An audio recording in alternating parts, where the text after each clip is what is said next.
jechuudha. Kan amma inni waan kana hawaasaaf fakkeenya taataa waan kana immoo si jalaan illee gartee namoota ijoollee dargaggoota akka keenyaa kunillee barnoota irraa fudhachuu dandeenya.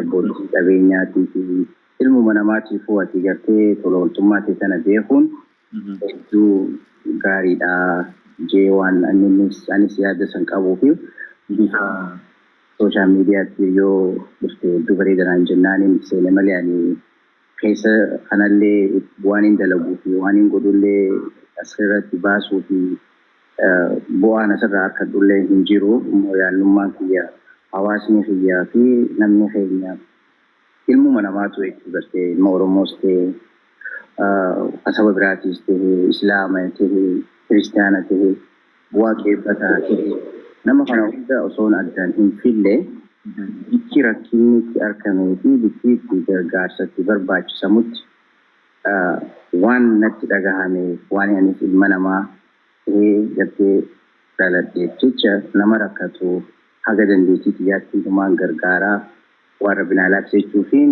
waan kana seenee gabaabumatti ani yeroo duraatiif Jaafari haa waan ani sooshaal miidiyaa irratti na baate wanni inni sitti irratti yeroo duraatiif fakkeenya namaaf ta'uu danda'a jirra na baase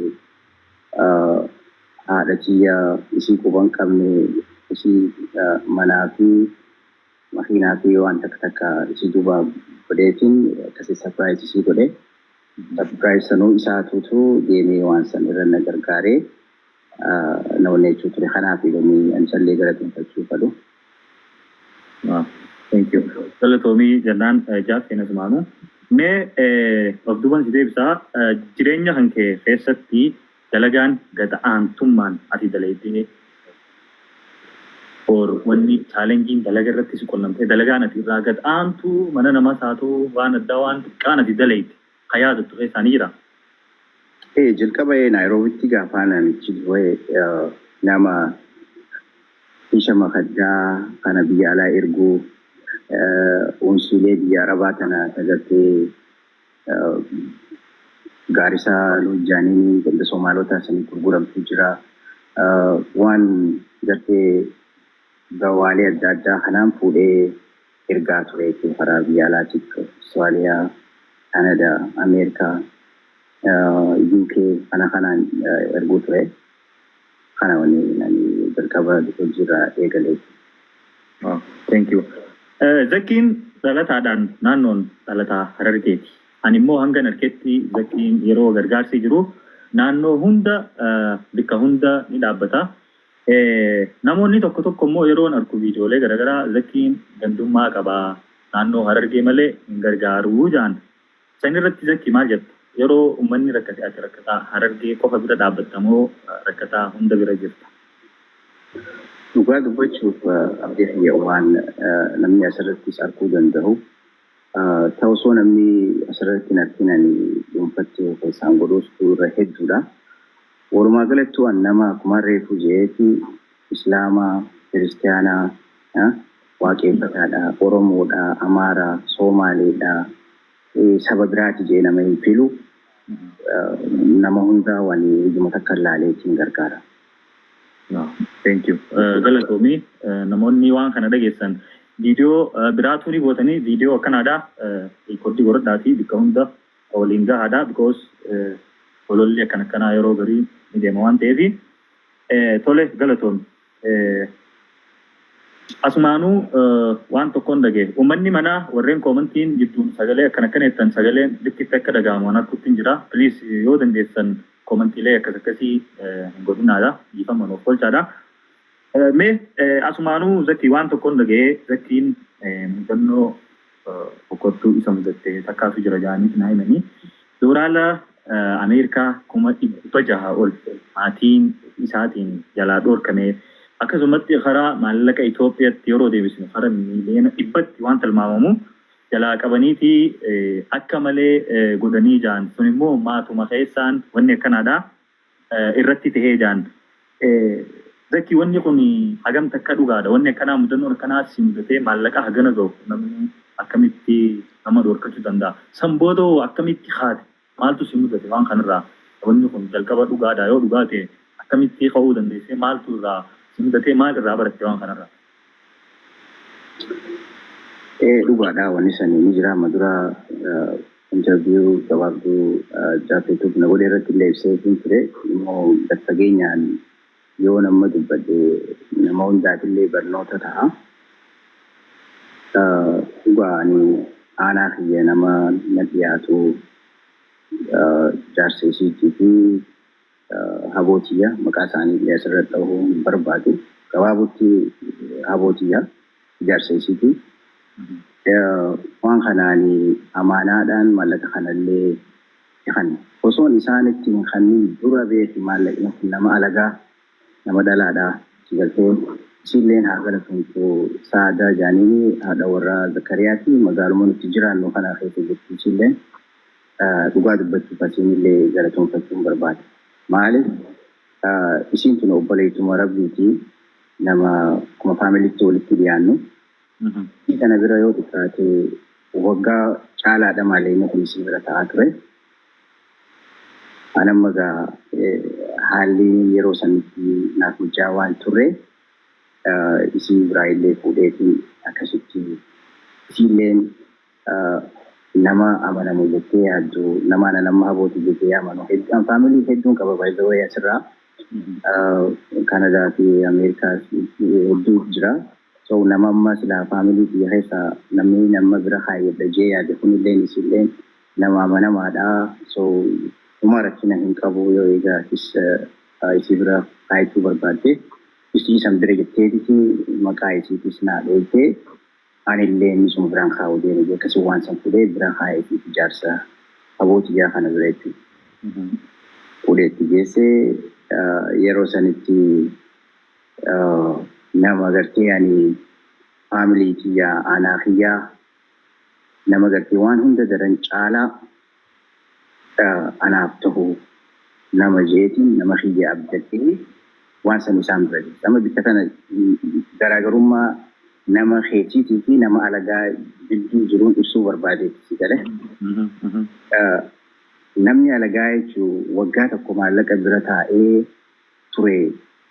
Naa kannanii fuudhee bikka biraa faamilii kiyya bira geessee aanaan kiyya immoo baatii 2-3 keessatti natti taphatanii gartee bu'aa bahii meeqa keessa na dabarsanii maallaqa kana manguddoo fi sheekotanii fi namoottan isaanii dhiyaatu. Ani itti himatiin hin jiru. Maayyiirra gaa akka malee natti taphatanii yeroo sanitti anaa beeku dhugaa dubbachuudhaaf malee sanillee na barbaachisa. Muciyyoo tiyya xiqqoo takkaa jira. Tamma yeroo hedduu onlaayinii kanarratti du'aayilee godhaa fi je'ee yeroo hedduu dubbatamtu. Mucayyoonni nama fayyaadhaan dhalatte yoo tiyya lammaffaati zikiraa jaaniin sukkaraatu guyyaa keessaa isitti dhufee isii amataa fi baatii takka amataa fi baatii jira. Guyyaa keessaa sukkarriitti.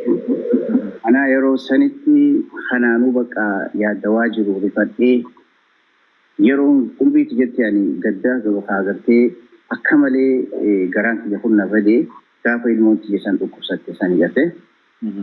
Yeroo sanitti jechuun maallaqa kanallee na barbaachisaa maallaqa kiyya kana naa kannaa yoo dandeessan mee cinallee naa kannaa yoo hiyyillee mee hanguma feetanuu fudhadhaa hanga kana nu biraa qabdaa ja'aatii. Naa kannaadhaa je'eniitiin dadhabe. Akkasitti obboleessa kiyya maallaqa san gaa isaanis ani jaarsa isii nama akka saahibaatti walitti dhiyaannu nama wajjin yeroo gaarii wajji dabarsinu sababnummaan ani waan kanaa fuudhee itti halluu danda'e sababa isa akka gartee saahibaatti walitti dhiyaannu. Maaliif faamilii daran caalaa bas hedduu walitti dhiyaannaa jaarsa isii kana. Innilleen isaan jala goreeti isaan wajjin faamiliidha waa'ee faamilii keessa galuu hin danda'u daanjee hawaasa fi manguddoon gunti ergullee dubbii karaa isaaniitti jechuudha dabarsa. Gabaabumatti haalli keessa dabree yeroo sanitti garuu akkaan jabaadhu akkaan abdii horuu nama gartee sila akka isaan ittiin na fadhaniinanii يخادمين لا إنسان الرفيدو ها كان نمانو ماتي تيا تجرون تيا تنيلين لا كمتو يخا كان نمانو إخواغدو يخا أكانني درتي واحد دولة سرتي ونيتشو لكن بربادو يمكن نوما لغا هناليو برباد ساتاتي نتي إيماني تيرجنا إيماني يكون مغا سداوي سوالنا جويتشو سبيني سوالنا بونا ليجاني نسوها كساتورا أجر سن أنا اللي نما كستي بكخنو في سينتيسي نما وما مانيس نما واسوداتو بتي أكان أنا اللي يوها كوي اللي كبدي دكانة كباني دكانة ساني تفادا كي كاميرا فالا لني روبي فانا قولتني هدافا نانا قولا في سيغلته تشيبه كأنا رتيا دني أنا مو تارجيت سان خيستي نار كتشو بربادن سان خيستي لكن جلي في قوتما قوتو إيغام منقدو في شيطاني في حواسو الله مقالا جبوتي ملي تتبه رب مرتين إيسي إلا أدو أمايك وماتي تجدو وقا سدي أكستين فراتي إيسي أولا دي خراجرو تيادي مودا تلغتشا الحمد لله أسليه برغتي ماتي تيجر غاري سبخية كدن دي تيجيات وكينيا hawaasa xiyyaatullee akkaan ta'uu danda'utti gargaaraa jira. Faddiinti hundinuu beekumsa xiyyaa fi dandeettii xiyyaa fi humna xiyyaan osoo hin ta'in tanuma rabbii guddaa ol ta'eeti ana fakkaata gabaabatti obboleessa. Maashaallah. Rabbiin rabbuma irratti dhiiste rabbiin saasan caalu si baafannu ammallee si fannee jira. Waan guddaa waan irraa baratanii barumsa guddaadha irraa baratanii galatoomii ulfaadhu mee adagaa fi itti aantutti gargaarsa hanga irraa kannite keessaa gargaarsootu hunda haga irraa gargaarsi hisaaban qabu yeroon si gaafadheetiin ture keessaanillee mee ni yaadatta waan kannite kana namoota hin jennaan wallaahi yaadadhu naan jettee yoo kuneettu mirarraa hankee gargaarsoota haga irraa kannite keessaa gargaarsi sarpiraayis godhee si boochise gammachuu keessa si boochise ni jira yaadattu ni qabda gargaarsoota kana keessaa. Dhugaadha. Yeroo duraa akkuma nani amma Jaafariin walitti hin dhufin dura jechuun waggaa 3-4 dura biyyi tiyya magaalaa Harmaayyaattiin gargaarsa nama 300 nyaataa fi raashina kana zayitaa fi waan dhangaallee qabsiisee fi nama nyaachisaa ture. Yeroo miskiina waraabanii natti keessaan natti ergan hedduu garaa kiyya nabadee hoo'ee gaafasan jechuun kan yeroo duraatiif akka malee gaddee ture hedduu garaan kiyya nabadee. Maashaallah. Galatoomii har'a gaafiilee itti aantutti wal duraa duraan du'arraa. Akkana itti gaafiin zakkiin dargaggeessa bareedaadha maallaqa qaba harkistuu qaba egaa waa hunda rabbiin siifannee jira zakkiin jaalalaan qabamee fayyadu. Mateef jaalatti sun tujjaaraa miskiina guddaa xiqqaan jettu gaafa shabaabummaa dardara lafaa haatu irratti jaalalaan qabamtee ni beekta. Yoo qabamtee jiraatte jalqaba bara kami ati umrii meeqaa jaalalti qabda? Dhugaa jaalalaan qabamee ni beeka. Maaliif ilma namaati namni nama hin jaalannee fi namni hin jaalatamne namaa miti jette. Gama namaa dhiisi beeyladaan hin jaalatamti. Yeroo duraatti kan eenyatti kanneen jaalalaanis qabamuu danda'ee jaalalaan illee irraana qaban jechuudha. Tole jaalala san keessatti jalqaba gaafa qabamtu sanii madaan onneen cabxeetii nama san addaan baate moo gaafiileen itti aantu wal duraa duuban zakkiin ammaan tanoo haadha manaa fuudhee jira. Yoo fuudhee tanuma jalqaba jaalalaan walirraa qabaman san fuudhee moo biraa fuudhee jettii akkamii deebistu deebisaa kana? Amma fani nama maatii jaartii gaarii qaalii akkaan jaaladhu ilmaan sadii taniin irraa horee qaba. Garuu kun akka gaafii ta'e dubarratti wal qabsiisee kun deebisaa san si deebisu osoo isii wajjin wal hin jaalatin jaalala waliin fi jaalala keessa waliin hin galin dura nama sinjee kana wajjin jaalala wajjin sirriitti dabarsaa ture jechuudha. Namni sanillee nama Keeniyaa wajji turee.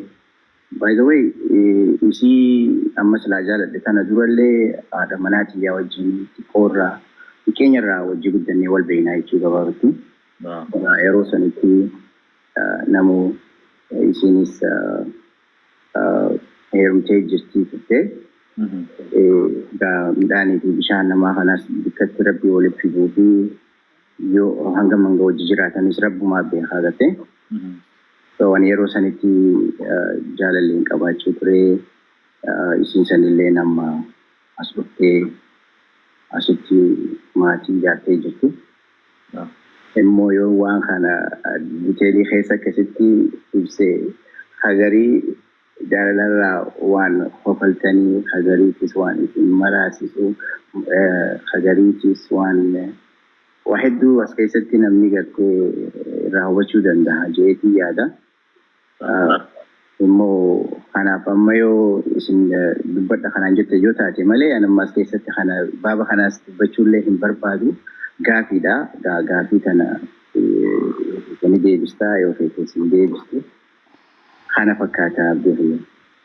Galatoon jalqaba irratti haadha manaatiin qaba jettee jirta. Ijoollee irraa qabda. Maashaallah. Jalqaba irratti mee haadha manaatii wajjin akkamitti walitti dhufuu dandeessi? Siitu gaafii jaalalaa dhiyeesseef moo ishiitu siif dhiyeesse? Dhugaa dubbachuuf dhalaan beekni hagam feete yoo si jaalattee isiin baafattee hin dubbattu dhiirumaa gaafataani. Dhiirumaatu ammas yoo isiilleen wal qalbistan irra jarjaree deemnee dubbisuu dhiiraa jechuudha. Anumaatitu isii wal baruu fi maaliif duraanis waan already wal beeynuuf akka carraa ta'ee